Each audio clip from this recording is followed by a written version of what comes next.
Okay, so this movie is AMS versus Death from Above. There is a rogue that posted on the arena forums complaining about AMS, basically complaining that it was better than Cloak of Shadows. A rogue was complaining about AMS. So let's look at AMS here, the tooltip. Surrounds the Death Knight in an anti-magic shell for 5 seconds, absorbing 100% of all magical damage. Yeah, I think the tooltip might be incorrect there. It's supposed to absorb up to a set amount of damage, right, which we'll see shortly. Preventing application of harmful magical effects, la-di-da-di-da. Okay, so I'm going to go into combat because I'm not sure if this affects it or not. But we'll see how much it's supposed to absorb. It's right here on my bar. C. Right here, 188,000. Right up here, you can see 188,000. And it's supposed to absorb that amount before, it goes off. Now, blood presence, let's talk about that a little bit. You assume the presence of blood, increasing stamina by 20%. So you could use it for a health boost there. And base armor by 30%. And reducing damage taken by 10%. Now, the increased armor is not going to help you at all against Envenom. However, the extra health and the 10% reduced damage taken certainly does help you. Now I have good gear. All right, so there's my item level right there. PvP item level 717. I have three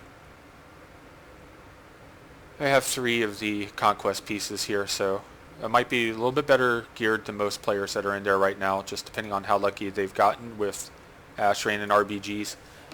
So let's go ahead and take a look at the clip in question. Okay, so here's the clip. This rogue, I took them out of stealth with Chain of Ice out in the field because they ran too close to me while they were in stealth, and due to latency they stayed visible too long, so I was able to take them out of stealth.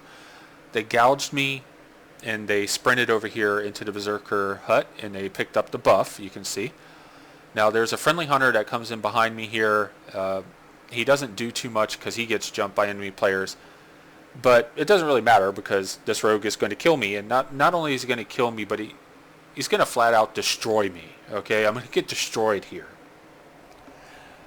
So he's hit evasion and he's using crippling poison. So I'm not going to bother trying to kite this. I'm just going to stay in here and try to get in behind him, land some hits, and try to ride out this evasion. And you see I'm moving in behind him here, and I'm able to land some hits. There's a Plague Strike while I'm behind him.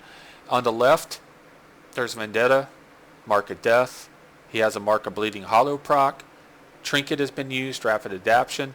So he's popped his one-shot macro, and he has a Berserker buff. So this is about as bad as it can get for burst potential on me if he's also abusing the damage multipliers to go with Death from Above. Okay. So notice here I'm still in Frost Presence, but I noticed that he's popped his one-shot macro. So I switched to Blood Presence, and notice my health right now is 364 out of 420 in Frost. And I'm going to switch to Blood right there, and now it's 402 out of 504. So switching to Blood is good to do because I get the health boost there. Now it does give me 30% armor, but that's not going to make any difference because of Envenom. But another benefit of Blood is that it gives you 10% overall damage mitigation, so reduced damage. So that is helpful. So switching to Blood is a good idea when you know an Envenom is coming on you, especially a Death from Above Envenom, where if all these CDs have been procced, okay, notice my AMS is up here, and I am going to hit my AMS as he's coming down. So I have 400 health out of 504 right now, and as he's coming down right there, I hit it. And notice here on the right, this says that it's supposed to absorb 207,746 damage. Okay. So that's a lot, right? Certainly he's not going to get through that quickly. Okay. So here he's come down. There's the hunter I was talking about. He's just kind of mostly standing there. I think maybe shot one or two shots come in. And you can see right here, I've absorbed a deadly poison, and right there is the envenom. Right there, absorb envenom right there. My health is at 444 now because I've also hit Blake Leech, and you can see on the right hand side there's a heal from a Death Siphon there. So my plan was I was going to heal myself through his evasion, and once that dropped I was going to switch back to Frost and burst him. But it doesn't ever get that far.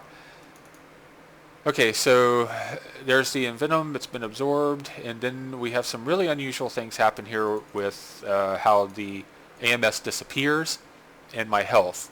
So it's still up, he's vanished. Alright, my AMS is still showing as up, I still have health. Okay, he's cheap shot me. My IBF is down. I have a trinket on my bar here, but it's actually not active, right? So I need to remove that because I'm using 2 DPS trinkets on my DK and relying on IBF and Desecrated Ground, both of which are down at this point in time. Okay, so let's see what happens here. I'm going through it slowly because I want to see things. Okay, right here. So it says I absorb 46,225. It doesn't say what I absorbed there. I would hope it's the envenom from the Death from Above. And notice down right here, notice I've taken 68,000 damage up there, and that says that's envenom right here, envenom damage. And my AMS is gone, obviously, right? If I'm taking damage, my AMS is gone if envenom's doing damage. So 207k absorb magical is just gone. It's just flat out gone. You can imagine what would have happened to me here if I had not put AMS up. I would have been one shot probably by the envenom that took this down, and I'm guessing this is a follow-up envenom, right? So this is probably a second envenom because he used Vanish, so he got 5 more combo points. This is the second envenom. And Mark for Death was used at the beginning, right? So, okay. So that's gone. It's gone, right? My AMS has totally been removed by that. And I can't remove that stun. He's doing just a crap ton of damage to me. You know, between the poisons and the bleeds and mutilates, etc. I'm taking a lot of damage. You can see my health is already at 223.